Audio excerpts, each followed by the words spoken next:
சாய்ராம், என் அன்பு செல்லமே, என்னுடைய அழகான தங்கமே, நீ யாரிடமும் எந்த பிரச்சனையும் இல்லாமல் வாழ வேண்டும் என்று நினைக்கிறாய். யாருக்கும் எப்பொழுதும் எந்த தொந்தரவும் கொடுக்கக்கூடாது. எல்லாரிடமும் அனுசரித்து எப்பொழுதும் அமைதியோடு வாழ வேண்டும் என்றுதான் நீ ஒவ்வொரு முறையும் நினைக்கிறாய். ஆனால் பார்த்தாயானால் உன்னிடம் தேவையே இல்லாமல் சண்டைக்கும் தேவையே இல்லாமல் பிரச்சனைக்கும் அதிகமாக சிலர் வருகிறார்கள். அதிலும் முக்கியமாக சில பெண்கள் உன்னிடம் வெளியில் போகும் பொழுதும் சரிதான் பொறாமை எண்ணத்தோட பார்த்து உன்னை எப்பொழுதுமே வெறுப்போடும் உன்னை எப்பொழுதுமே தேவையில்லாத பிரச்சனைகளோடும் தான் பார்க்கிறார்கள். நீயும் நிறைய முறை இவர்களிடம் இருந்தெல்லாம் ஒதுங்கி போவோம் என்று நினைத்து கொண்டு ஒவ்வொரு விஷயத்திலையும் யாராவது ஏதாவது பிரச்சனைக்கு வந்தால் கூட பரவாயில்லை என்று விட்டு கொடுத்து போவாய். அது மட்டும் அல்லாமல் எல்லா விஷயத்திலையுமே சரிதான், நீ உன் குடும்பத்திலும் சரிதான், வெளியில் யாராவது பிரச்சனைக்கு வந்தாலும் சரிதான், ஆரம்பத்தில் விட்டு கொடுப்பாய். அவர்கள் அளவுக்கு மீறி போகும் பொழுதுதான் உன்னுடைய கோபத்தையோ நீ காட்டுவாய். எனக்கு உன்னுடைய குணமானது மிகவும் பிடிக்கும். ஏன் தெரியுமா? நீயாக யாரிடமும் பிரச்சனைக்கு போக மாட்டாய். அதுவே யாராவது பிரச்சனைக்கு வந்தாலும் முதலில் விட்டு கொடுப்பாய். அதற்கு பிறகுதான் உன்னுடைய குரலையே நீ உயர்த்தி பேசவே ஆரம்பிப்பாய். அந்த அளவுக்கு நீ உன்னுடைய வாழ்க்கையில் அமைதியாக போக வேண்டும், அமைதியாக இருக்க வேண்டும் என்று ஒரு அழகான பிள்ளைதான் நீ. ஆனால் இது யாருமே புரிந்து கொள்ளாமல் சில சமயங்களில் தேவையே இல்லாமல் உன்னை கஷ்டப்படுத்துகிறார்கள். எல்லாமே எனக்கு புரிகிறது தங்கமே. உன்னுடைய வாழ்க்கையில் என்ன நடக்கிறது, என்ன வாழ்க்கையில் இப்பொழுது நடந்து கொண்டு இருக்கிறது, எல்லாமே எனக்கு புரிகிறது. ஆனால் இதையெல்லாம் மீறியும் ஒரு பெண்ணானவள், அதாவது உன்னுடைய கணவனின் குடும்பத்தில் இருக்கும் பக்கம் இருக்கும் மிக மிக நெருக்கமாக இருக்கும், உன் கணவனுக்கு மிக நெருக்கமாக உறவாக இருக்கும் ஒரு பெண்ணானவள் உன்னிடம் எப்படியாவது சண்டை போட்டு எப்படியாவது உன்னையும், அதாவது அவளுடைய குடும்பத்தின் பக்கம்தான் உன்னுடைய துணையினுடைய குடும்பம் எல்லாம் இருக்க வேண்டும், உன்னுடைய குடும்பம் பக்கம் நீ தனியாளாக உன்னுடைய குடும்பம் மட்டுமே நிற்க வேண்டும் என்று அவள் நினைக்கிறார். அவளுடைய எண்ணமானது மிக மிக மிக மோசமான ஒரு எண்ணம். உன்னுடைய வாழ்க்கையில் நீ நினைப்பது என்ன? எல்லாரையும் அனுசரித்து வாழ வேண்டும் என்பது. ஆனால் அவளுக்கு உன்னுடைய குடும்பத்தை மட்டும் தனியாக வைத்துவிட வேண்டும், அவளுடைய குடும்பம் எல்லா குடும்பத்தோடையும் ஒற்றுமையாக இருக்க வேண்டும். இதுதான் அவளுடைய எண்ணமே. முதலில் தெரிந்து கொள். அவள் ஒரு நல்ல பெண் என்பதை விட ஒரு கெட்ட எண்ணம் பிடித்த பெண். உன்னை எங்கு பார்த்தாலும் வெறுப்பாக பார்ப்பது, உன்னை எங்கு பார்த்து ஒரு வார்த்தை பேசினாலும் அதில் ஏதாவது ஒரு வார்த்தையை அதிகமாக வைத்து பேசி அந்த நாள் முழுவதும் உன்னை கஷ்டப்படுத்துவது போல யோசித்து இந்த பெண் இப்படி பேசிவிட்டாளே, இவள் இப்படி பேசிவிட்டாளே என்று வருத்தப்படும் அளவுக்கு உன்னை அவள் நிச்சயமாக கஷ்டப்படுத்தி கொண்டுதான் இருக்கிறாய் ஒவ்வொரு சந்தர்ப்பத்திலும். நீயும் பரவாயில்லை என்று விட்டு கொடுத்து போய்தான் வாழ்க்கையில் இப்பொழுது இந்த நிலைமையில் நிற்கிறாய். என் தங்கமான பிள்ளையே, வாழ்க்கையில் மிகப்பெரிய ஒரு ஆசையெல்லாம் இருக்கும் உனக்கு. எல்லோரிடமும் ஒத்துமையாக இருக்க வேண்டும், யாரிடம் எப்படி பழக வேண்டும் எல்லாமே உனக்கு தெரியும். ஆனால் இந்த மாதிரியான பெண்ணிடம் எப்படி பழகுவது என்றே உனக்கு தெரியவில்லை. நீயே பரவாயில்லை உறவுதானே என்று நெருங்கி போனாலும் அந்த பெண் என்ன செய்கிறாள் என்றால் உன்னிடமிருந்து ஒதுங்கி போகிறாள். அவள்தான் ஒதுங்கி போகிறாள் என்று பார்த்தால் அவள் மட்டும் ஒதுங்கி போகவில்லை, அவளோடு சேர்ந்த அனைவரையுமே உன்னுடைய வாழ்க்கையிலும் சரி உன் குடும்பத்தில் இருப்பவர்களிடமிருந்து சரி ஒதுக்கி வைத்து அவளுடைய எண்ணமே என்னவென்று தெரியுமா? உன்னை ஒரு தனியாக நிப்பாட்டுவது. எந்த ஒரு குடும்பத்தினுடைய பாசமும் இல்லாமல் ஆதரவும் இல்லாமல் உன்னுடைய குடும்பத்தை மட்டும் தனியாக நிப்பாட்டுவது. இது மட்டும்தான் அவளுடைய மிகப்பெரிய திட்டமே. இதனால் அவள் என்ன லாபம் அடைய போகிறாள் என்றால் உன்னுடைய பெயரை கெடுத்து அவளுடைய பெயரானது நிலைத்து இருக்க வேண்டும். இந்த பெண்ணை பார், எல்லோரிடமும் ஒற்றுமையாக இருக்கிறது. இந்த உன்னை பார், அதாவது மற்றவர்கள் நினைக்க வேண்டுமா அவள் நல்லவள், இவள் குணமானவள், நீ குணம் இல்லாதவள், நீ எல்லாரையும் சேர்த்து கொள்ள மாட்டாள், அவள் நிச்சயமாக எல்லாரையும் சேர்த்து கொள்வாய் என்று மற்றவரிடம் காட்ட வேண்டும் என்பதற்காகவே அவள் என்ன செய்கிறாள் என்றால் இது போன்று உன்னை தேவையில்லாமல் ஒரு கோபக்காரி, யாரிடமும் சேர மாட்டாள், எல்லோரிடமும் ஒதுக்கிதான் வைப்பாள் என்று சித்தரித்து காட்டுகிறார்.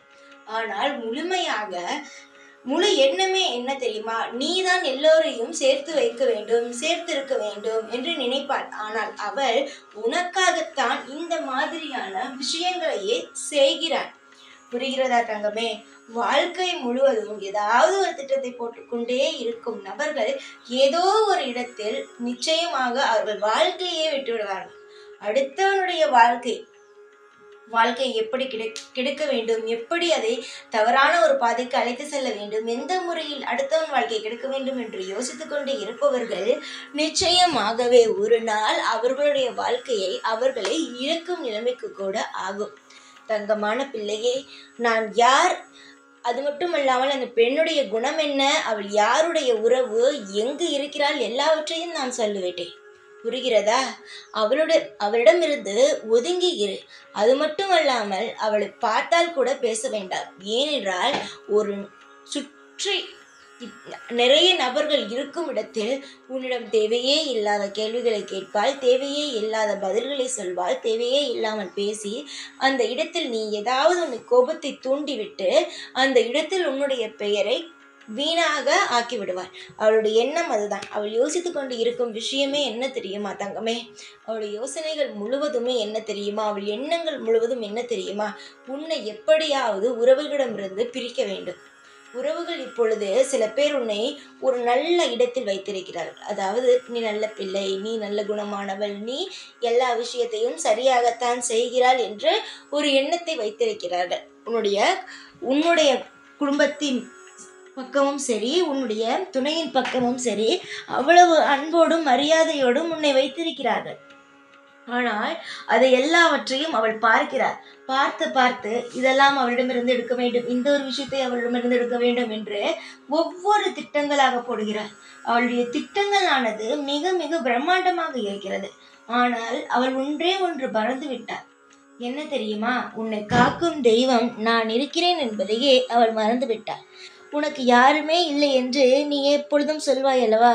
என்னுடைய பக்கமும் யாரும் எனக்கு ஆதரவு இல்லை, என்னுடைய கணவனின் பக்கமும் என் துணையின் பக்கமும் யாரும் ஆதரவு இல்லை என்று புலம்பிக் கொண்டே இருந்து ஒரு காலத்தில் அந்த பெண்ணிடம் உன்னுடைய குடும்ப நியாயத்தையே வைத்தாய் அல்லவா?